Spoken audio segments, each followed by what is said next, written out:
Hello students, welcome back to Indian Academy. आइए हम लोग देख लेते हैं पार्टनरशिप का इसेंशियल फीचर्स क्या होता है। तो देखिए, 2 और मोर पर्संस, मिनिमम 2, मैक्सिमम 50। हाँ देखिए, 100 भी हो सकता है। किसके अकॉर्डिंग? कंपनीज एक्ट 2013 सेक्शन 464 के तहत मैक्सिमम कितना पार्टनर हो सकता है? 100 भी हो सकता है। अब 50वें ये बात कहां लिखा गया है? तो ये लिखा गया है companies act 2014 miscellaneous rule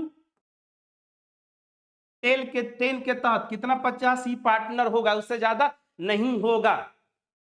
agreement ऑरल भी होता है और रिटन भी होता है, और दोनों का दोनों क्या होता है? वैलिड होता है।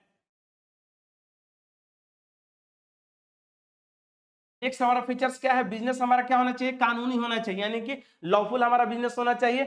Profit sharing must be there, profit जो है आपस में क्या होना चाहिए? बंटना चाहिए।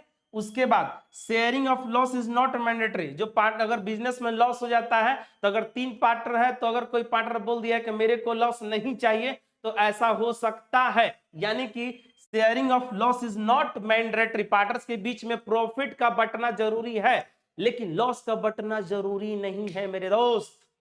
There can be a partners profits only. एक हमारा क्या है? Mutual agency. तो म्यूचुअल एजेंसी क्या होता है? तो प्रिंसिपल और एजेंट का रिलेशन होता है पार्टनर्स के बीच में। जैसे मान के चलिए कि ए अगर बीमार है तो इसका काम कौन करेगा? बी करेगा।